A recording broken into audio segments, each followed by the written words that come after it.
Hello नमस्कार दोस्तों, मैं हूं आपका दोस्त अखिलेश और आप देख रहे हैं student future hub YouTube channel. चलिए दोस्तों, आज की क्लास स्टार्ट करते हैं। दोस्तों आज की क्लास में हम देखने वाले हैं चैप्टर 1 कक्षा 10th, जो बिहार बोर्ड से बच्चे तैयारी करते हैं क्लास 10th के लिए। उनके लिए मैंने एक ये वीडियो बनाया है। तो चलिए आज की क्लास स्टार्ट करते हैं। दोस्तों इसमें हम सबसे पहले पढ़ना होता है वास्तविक संख्या। क्या दोस्तों? वास्तविक संख्या। सबसे पहले जानते हैं संख्याएं। क्या है दोस्तों? संख्याएं। दोस्तों संख्याएं मुख्य रूप से एक होती है वास्तविक संख्या, यानी वास्तविक संख्याएं, और दूसरी काल्पनिक संख्या या अवास्तविक संख्या। काल्पनिक संख्या। दोस्तों इस चैप्टर में हमको पढ़ना है क्या? वास्तविक संख्या। अब वास्तविक संख्या दोस्तों काल्पनिक संख्याएं जो है, जिनका ये क्या होता है दोस्तों, जिनका अस्तित्व नहीं हो लेकिन फिर भी हम इनको पढ़ते हैं। कब पढ़ेंगे दोस्तों? जैसे ही हम आगे क्लास में जाएंगे इनके बारे में भी पढ़ने को मिलेगा। अभी हमको क्या पढ़ना है? वास्तविक संख्या। दोस्तों वास्तविक संख्या को समझने से पहले कुछ और संख्याओं को हमको समझना होगा। देखिए दोस्तों, पहले आता है प्राकृत संख्या। क्या दोस्तों? प्राकृतिक संख्या, जिसे दोस्तों नेचुरल नंबर बोला जाता है। दोस्तों इसको समझिएगा, ये क्या होता है दोस्तों? सभी संख्याओं का आधार जो होता है प्राकृतिक संख्या ही होता है, नेचुरल नंबर होता है। देखिए दोस्तों एग्जाम्पल से ही हम समझेंगे। दोस्तों यहाँ हम कोई परिभाषा नहीं पढ़ेंगे, परिभाषा नहीं पढ़ेंगे, और हम जो पढ़ेंगे वह समझेंगे। दोस्तों हम जो बताते हैं वह रटने के लिए नहीं। देखिए दोस्तों मैथ जो होता है रटने वाला विषय नहीं है, वह समझने वाला विषय है। समझिएगा एग्जाम्पल, इसको दोस्तों एन से सूचित किया जाता है। किससे? एन से सूचित किया, डिनोट किया जाता है। एग्जाम्पल समझिए क्या होगा इसका। एग्जाम्पल दोस्तों 1 2 3 4 5। यह क्या है दोस्तों? यह चलता जाएगा, अनंत तक चलता जाएगा। दोस्तों इसमें हमारी पूरी जिंदगी, यानी पूरी जिंदगी, हर किसी की जिंदगी समाप्त हो सकती है, लेकिन यह कभी समाप्त नहीं होगा। यह क्या होगा? ऐसा ही चलता ही जाएगा, यह कभी समाप्त नहीं होगा। तो प्राकृतिक संख्या किसे कहा जाता है? गिनती की संख्या को। ऐसे बोला जाता है कि गिनती की संख्या को क्या बोलते हैं? प्राकृतिक संख्या बोलते हैं। कहने का मतलब जो एक से शुरू होकर अनंत तक जाए वो क्या है? प्राकृतिक संख्या है। समझ में आया दोस्तों?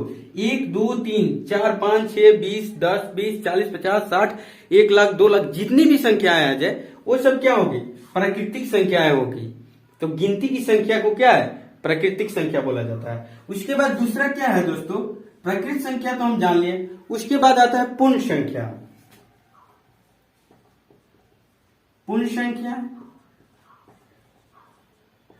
पूर्ण संख्या के दोस्तों बोला जाता है होल नंबर। अब ये क्या होता है? हमने जान लिया प्राकृतिक संख्या। पूर्ण संख्या, इससे क्या स्पष्ट होता है? पूर्ण मतलब पूरा। इसमें क्या आपको छूटा हुआ लग रहा है? देखिए दोस्तों इसमें एक शून्य छूटा हुआ लग रहा है, क्योंकि शून्य भी तो संख्या है ना, जीरो भी तो संख्या है।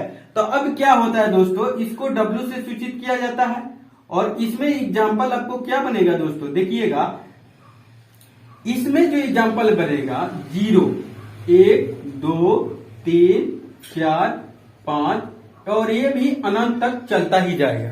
क्या दोस्तों?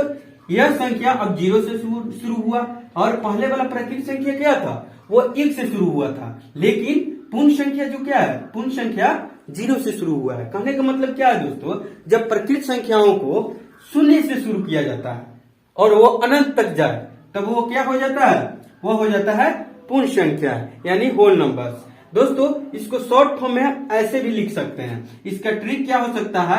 0 + n। याद रखिएगा, यदि प्राकृतिक संख्याओं को शून्य सहित लिखा जाए या शून्य सहित शुरू किया जाए तो वो क्या होगा? वो हो जाएगा पूर्ण संख्या।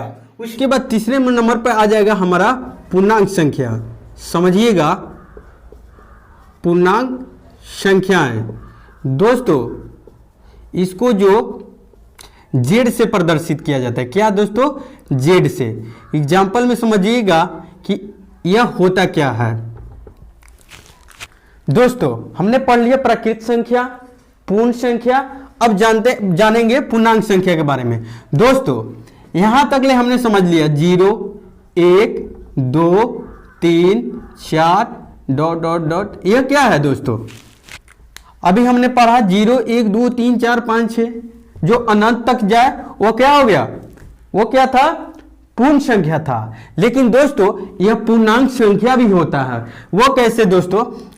इतना इसमें और समझिएगा, इसमें -1, -2, -3, -4, यह क्या है दोस्तों? यह भी अनंत तक जाएगा। पूर्णांक संख्या क्या होगा दोस्तों?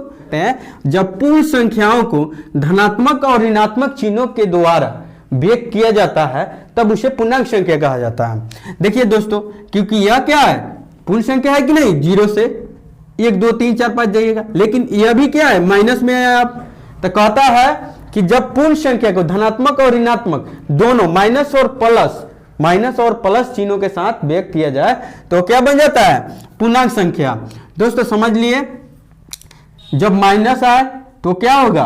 पूर्णांक संख्या। माइनस, प्लस, 0 ये तीनों आए तब क्या बनता है? पूर्णांक संख्या। अब समझते हैं दोस्तों परिमेय संख्या।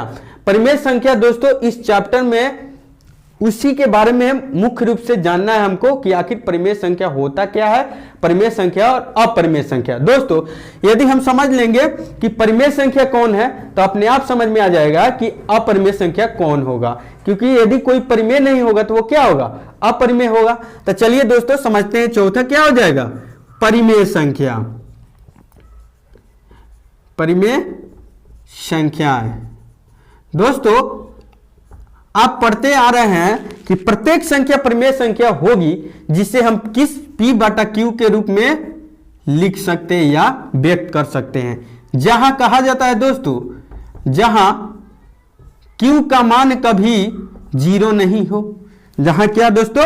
Q का मान कभी 0 नहीं हो तो उसे परिमेय संख्या कहा जाएगा। लेकिन इसका और भी कंडीशन दोस्तों, इसका जो परिमेय संख्या का आपको कंडीशन को, जो कंडीशन वाला कंसेप्ट है उसको दिमाग में बैठाना है दोस्तों।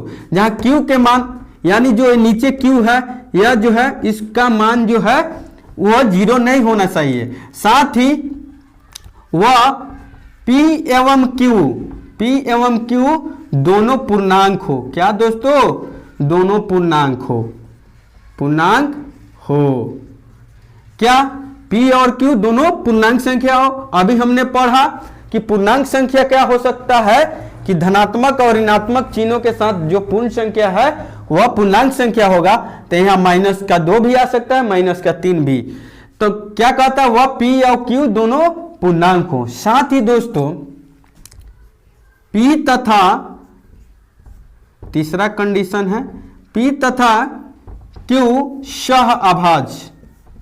सहअभाज्य हो। क्या है दोस्तों? सहअभाज्य हो, अर्थात जिसको हम कह सकते हैं HCF ऑफ P और Q एक हो। यानी जो आप P और Q देख रहे हैं इसमें Q का मान कभी 0 नहीं होना चाहिए। साथ ही P तथा Q दोनों पूर्णांक हो एवं P तथा Q सहअभाज्य अर्थात HCF ऑफ P और Q एक हो। कहने का मतलब दोनों का यदि HCF हम निकालते हैं, यदि एक आए तो वह परिमेय संख्या होगा। साथ ही दोनों पूर्णांक हो तब वह परिमेय संख्या होगा। Q के मान कभी 0 नहीं हो तो वह परिमेय संख्या होगा। अब एग्जाम्पल से समझेंगे दोस्तों इस कंसेप्ट को। यही इसका 3 मेन कंसेप्ट है। इसको यह आपको समझ में आ जाएगा तो परिमेय संख्या आप चुटकियों में बता सकते हैं। इसका एग्जाम्पल समझते हैं। एग्जाम्पल समझने के बाद दोस्तों हमको लगेगा कि हाँ परिमेय संख्या कौन होता है, परिमेय संख्या कौन नहीं होता है। तो चलिए दोस्तों सबसे पहले आपसे हम कहें कि बताइए कि 0 एक परिमेय संख्या है कि अपरिमेय संख्या है। तो 0 क्या है दोस्तों? 0 एक परिमेय संख्या है। क्यों है दोस्तों? क्योंकि 0 एक के पूर्णांक संख्या है, इसलिए क्या है? 0 एक परिमेय संख्या है। दूसरी दोस्तों 1/3, 4/5, 6/5, ये सभी क्या है दोस्तों, एक परिमेय संख्या है। कैसे? क्योंकि 1/3 यहां P और Q जो कहता है कि दोनों पूर्णांक हो, तो 1 भी पूर्णांक है, 3 भी पूर्णांक है। 3 यहां मतलब यहां Q का मान 0 नहीं है, क्योंकि Q का मान यहां क्या है, 3 है। साथ ही 1 और 3 का आप HCF निकालिएगा तो इसका HCF क्या आएगा, इसका HCF 1 आएगा। दोस्तों देखिए, आप HCF दो तरीका से निकाल सकते हैं। एक तो आप गुणनखंड विधि से निकाल सकते हैं, दूसरा आप भाग विधि से। तो चलिए दोस्तों हम इसका HCF निकाल कर आपको बताते हैं।